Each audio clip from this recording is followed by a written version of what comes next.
Hi guys, welcome back to my channel. If you're new here, my name is Mandy, and today we're going to be going over some sleep training tricks to get your baby to sleep through the night. My baby's 10 months old and she's been sleeping through the night since she was 6 months. She goes to bed at 7:30 p.m. and wakes up around 7 o'clock, sometimes 8 o'clock, somewhere within that range every morning. She doesn't wake up through the night. I don't need to change her through the night. So if you're interested in this, please continue to watch, but first, please remember to hit that subscribe button. Tip 1. A schedule is key. Eating and napping, those are key components to having a successful baby sleeping through the night. If they're not on a schedule, they're not going to know when it's appropriate to play and when it's appropriate to eat. So what I do for my daughter is she normally wakes up around 7 o'clock, 7:30-ish. We get up, I breastfeed for a little bit, then she'll watch Word Party. While she's watching Word Party, I'll put some oatmeal on for her and a fruit.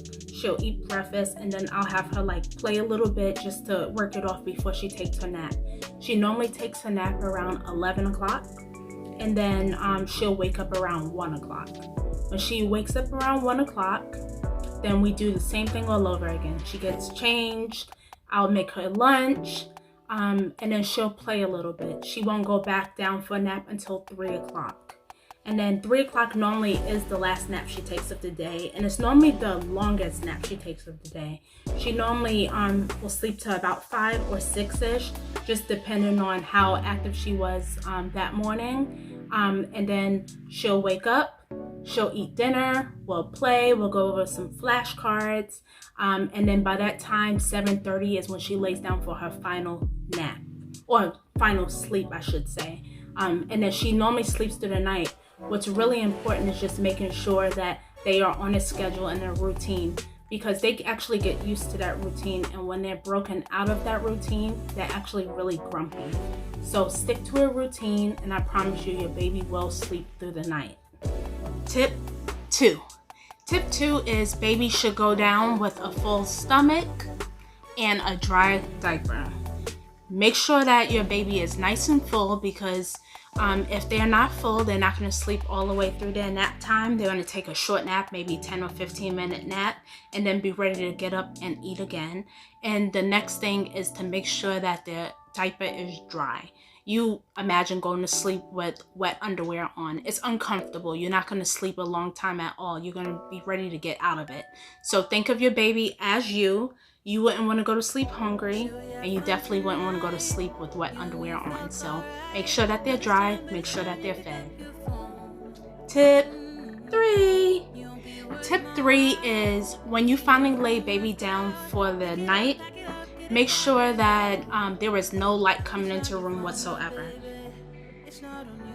The only light should be coming from their sound machine, or if there's a little night light, just make sure it's a warm colored, an amber colored night light, and a noise machine. That is my key tip.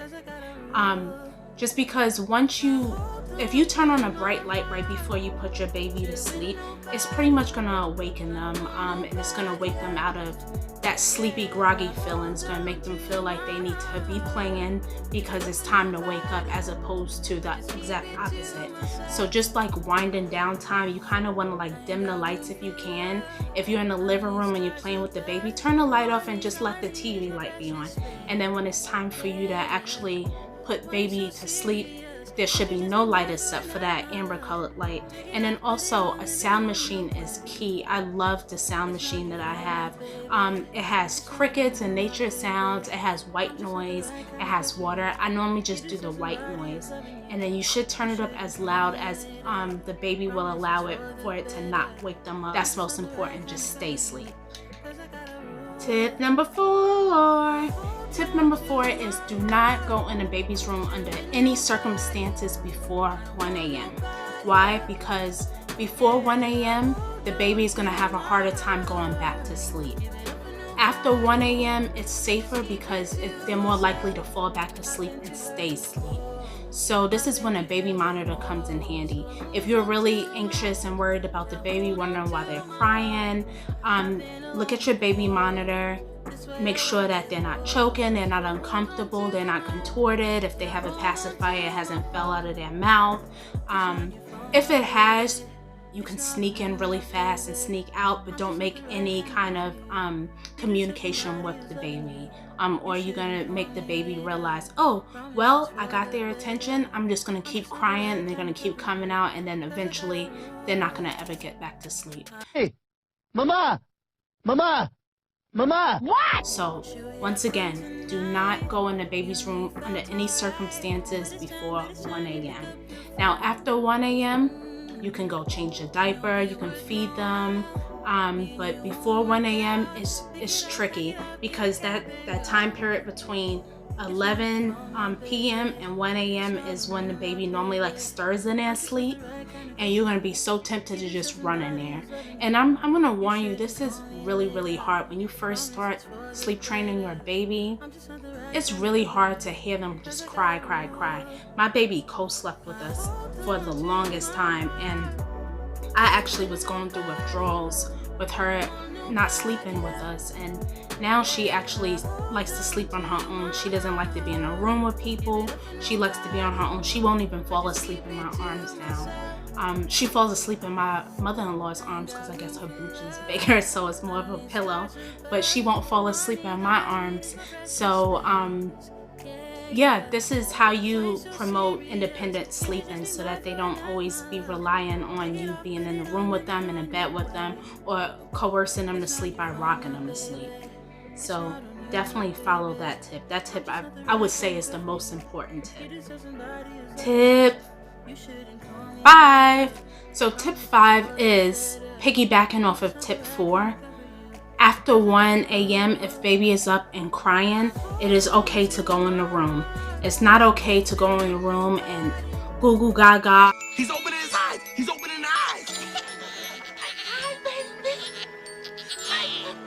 Come on. And play with them and get them activated, because once you start getting them to play around, or you're really awakening them, it's going to be difficult to get them back to sleep. So if you're going to go back in a room around 1 o'clock or 2 o'clock or whenever they wake up, I would say it's okay. Change the diaper. Do not turn on the light. Do not turn off the noise machine. Feed the baby. Do not turn on the light. Do not turn off the noise machine. So you would feed the baby, change their diaper, and lay them right back down. Do not awaken them in any way with playing with them, or like you really want to just keep them in a dreamlike state.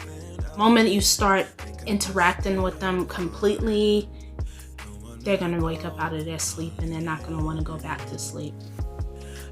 Number 6, which is my final tip. My final tip is do not stay in a room under any circumstances while baby is trying to fall asleep, because what you're doing is you're contributing to codependent sleeping, and you don't want that. You want the baby to be able to fall asleep on their own without having to be rocked to sleep, without having to be fed to go to sleep, or without having to be held to go to sleep. So even if baby is crying or whining, after you've fed them and put them back down, or changed their diaper and put them back down, just put them back down, leave the room, close the door. That's it. No more interaction. And they should sleep until 7 o'clock. Okay, 7 a.m., it's the magic number, and that will at least get you your 12 hours of baby free time. So now that our baby does sleep through the night, I am able to do night projects, and I'm able to catch up on certain things, TV shows and everything, because she sleeps a healthy amount of time throughout the night, and I can rely on her to sleep on that during that time. If you follow these tips, your baby should sleep through the night. Okay, so to recap everything that I just went over, and I have my notes right here. I'm just going to read them. Schedule is key. Maintaining a napping schedule and an eating schedule is everything. That is what's going to be your main success factor in order for the baby to sleep through the night. Second, baby needs to be full and dry before they get put down. Third, absolutely no light, and invest in a noise machine. That would definitely help them sleep through the night. 4, do not go in the baby's room before 1 a.m. that will awaken the baby. 5, after 1 a.m. it's okay, change them, but keep them in a dreamlike state by not turning on the light at all. No over interaction. Changing them, feeding them, that's it. 6, and the last one, under no circumstances stay in the room with the baby until they fall asleep. So no hugging, no kissing. Literally, you change them, you feed them, you put them down, and that should get them to sleep through the night. The moment that you start really fully interacting with them and holding them and rocking them to sleep, then that contributes to codependent sleeping, and you don't want them. You want to be able to put them down and know that when you leave the room, they're going to go to sleep.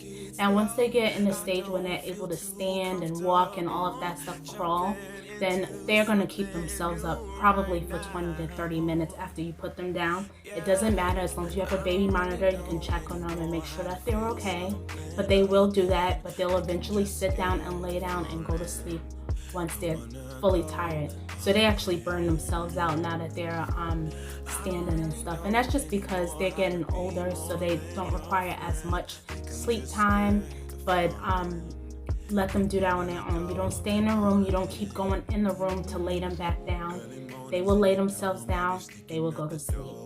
And I promise your baby should sleep through the night. The hardest part was just letting her cry herself to sleep. I felt like an awful parent when I first started sleep training. I was like, oh my gosh, I'm so terrible, and I just wanted to keep running in there. And the book that I read, it said you can go in there after the baby has been crying consistently for 15 minutes when you're first teaching them how to sleep train. You can go in there for about 5 minutes. After 5 minutes, you must leave and you must not go back in there. So you have pretty much, I would say 1 to 2 free tries the first few nights, and after that you don't want to do that because you don't want to contribute to them knowing that if they cry you're going to come in, because then once again that creates a pattern, and you don't want them to fall into that pattern. So if you're interested in any of these tricks or more, if you want to tweak it to your own schedule, the name of the book that I read is called Baby Sleep Train Away, and that's by Natalie Willis. I found it on Amazon, and it literally changed my life. I recommend it if you're just sleep deprived, or if you want to teach your baby how to sleep through the night, read this book. It also works for toddlers, and then she has like different schedules based off of what stage your baby is in. If any of these tips helped you today, please remember to give it a thumbs up, subscribe if you haven't subscribed yet. Bye. One last thing, if you're interested in this dope shirt, you can go to Go Get It Apparel. I'll link it down below. Bye.